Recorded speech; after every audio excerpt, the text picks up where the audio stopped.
How's it going, guys? Tas here. Welcome back to another video. So we're going to break down SoFi stock in this one because, quite frankly, it's been a couple of days since I've made my last SoFi update. So we have to go over the charts, my thoughts, of course, what I'm looking to do. So cheers. Take a sip of your coffee, guys. Hit the like button. Do not forget to subscribe to this channel and my second channel, Stas Talks Money, where I'm doing a 1,000 subscriber giveaway, which I think we're at like 850 subs right now, and we're doing a cash giveaway pretty soon here. So check out the link down below. It's a personal finance reaction channel. If you guys are interested in that, make sure to go check it out. Subscribe. And now let's dive into it and break down SoFi, the stock market, and see what the heck is going on. So it is just past 12, actually no, it's like 12:30 p.m. here on the East Coast. So we're over halfway through the day, pretty much halfway through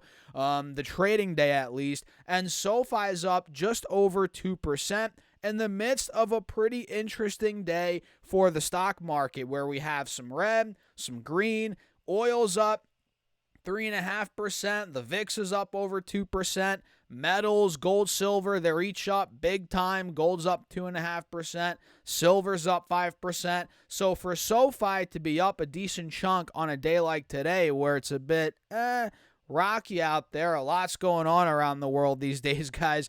So for SoFi to be green today, it's a win. It's a W, right? We're up over 2%, trading at 1360 right now. We hit almost 1370 about, 10, 15, 20 minutes ago.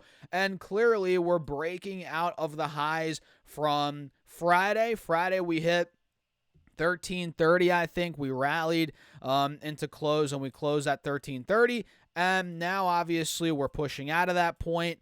We're starting to break out of that high. And now we're going to test the highs. Actually, wait, it looks like we broke out of the intraday high from Thursday. Now we're going up to where we were on Wednesday after the market.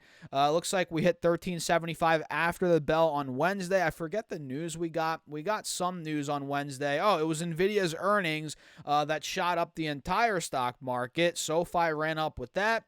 Then we sold off Thursday, Friday. But again, now we're starting to build up some momentum back towards the mid-high 13s. Now, the million-dollar question is, will we hold it? Or is it going to be a fake out? We shall see. It's actually too early to tell, but it does look like on the 30-minute chart at least, we are putting in some sort of bottom at 1350 here on SoFi. Kind of looks like it. You know, we've held that for about a week and some change now. And on the 1 hour time frame, you're noticing we're pushing over these moving averages, right? Now we're pretty much at the highs from Wednesday after the bell. Like I said, 1370, 1375, which that needs to break. And on the 4 hour time frame, if I zoom in, we're seeing a lot of things here. Number one, we are maintaining the 180 SMA. We're maintaining that as support, which is very good news. And we're actually breaking out above the 50 SMA with today's trading so far. We're pushing out of there, which that's great news. And number two, we're noticing an inverse head and shoulders, right? You guys see this right here, which is nothing new. You know, we've been covering this throughout these SoFi updates, and it seems like that is still intact. You're noticing the inverse head and shoulders here. And on top of that, let me clear the drawing set. You're seeing this cup and handle kind of trying to play out here, right? But more so, you're noticing we have a bit of a wedge. And if I zoom in here, you'll notice this, right, where we're making higher lows and lower highs at the same time. And literally now, right here where we are, we're testing the top of the wedge, potentially where we might hit another lower high. But we also might break, right? What is it going to do? Will it get hit here for another lower high? Or do the bulls prevail, right?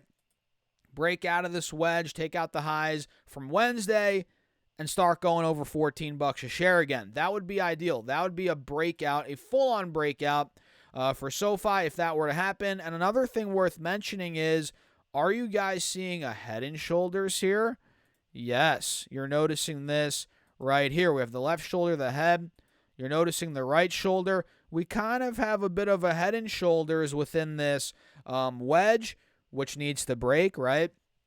So for the Bulls, ideally here, they want to break this wedge and take out the neckline of the head and shoulders, which all comes back down to $14 a share. Guys, SoFi needs to break $14 a share, $14.50, and that's where a lot of the momentum's going to build up, but we're just not there yet. It's still figuring itself out. Personally, I'm holding the shares I own, right? I'm also in covered calls. I mentioned this, I think, in my last update. I sold the $14.50 calls that expire actually this Friday, June 6th. So, yeah, I'm still in those. They're looking good. I collected, I think, like $30, $35 per contract in premium when I sold them like 2-3 weeks ago. So those are looking pretty good.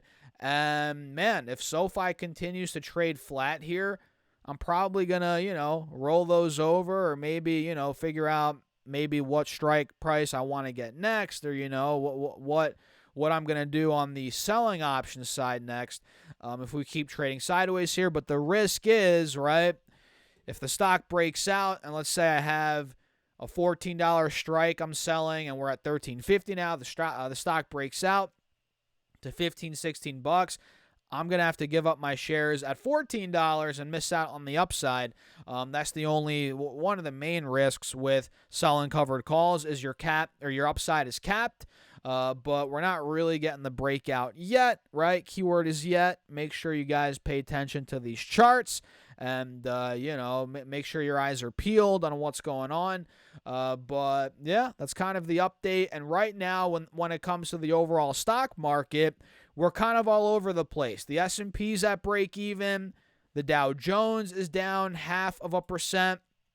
Right? Not looking so great for the Dow right now. QQQ, though, on the flip side, is up about 0.25%. Not bad for QQQ. But the Russell's down 0.1%. The Russell is getting hit. So we are down pretty much across the board, except for QQQ as of right now. And a lot of stocks are moving. Obviously we have SoFi we just mentioned, but other stocks moving. We have First Majestic Silver, which I'm not sure if you guys even watch this stock. A lot of you probably don't, but it's on my watch list. AG is the ticker. It's up 12%. It looks like here.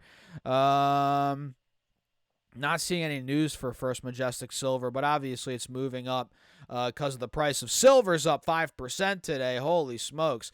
So AG is moving. Stocks like Groupon, GRPN, very high short interest stock. This has been gaining for weeks, months now. That continues to do well. Big tech names, we have stocks like Meta, up on the day. Netflix is doing pretty well. NFLX up 0.5%. Are they doing a stock split, guys? They better do a stock split soon. Netflix, $1,200 a share. Costco's in that same ballpark. They're now over $1,000 a share again as of their recent earnings. So these stocks are most likely, on a side tangent here, gonna do stock splits, Costco and Netflix, at some point in the next year or two, if I had to guess, right? Unless we have a 50% stock market crash and these stocks go down like 80% or 70%, which I doubt. Unless that happens, we're going to have to do a stock split because these stock prices are getting just way too high. And we all know stock splits don't make stocks cheaper, right? The valuation is still the same. Everything's still the same, but they just manipulate the outstanding shares and the stock price. So on paper, it looks cheaper. So let's say if Netflix does a 10-for-1 stock split or something like that, they're going to go to $100 a share, right? For example, or let's say their share price gets divided by 10, whatever that is now, 1,200 to, 120. Then their outstanding shares get multiplied by 10. That's how it works in a nutshell. And nothing changes. It just seems like it's cheaper on paper, which will bring in more retail investors. That's the reality. But yeah, after that side tangent, guys, might as well wrap up the video. Let me know your thoughts in the comments. Hit the like button. Don't forget to subscribe to this channel and my second channel, Stas Talks Money, a personal finance reaction channel where we're doing a cash giveaway at 1,000 subs. And we're almost there. So make sure you guys check it out. Link down below. Join the email list as well. And the Patreon if you want to keep up with what I'm doing in my real money portfolio every week. Check it out. Link down below. And with that being said, guys, cheers. I'll catch you in the next video.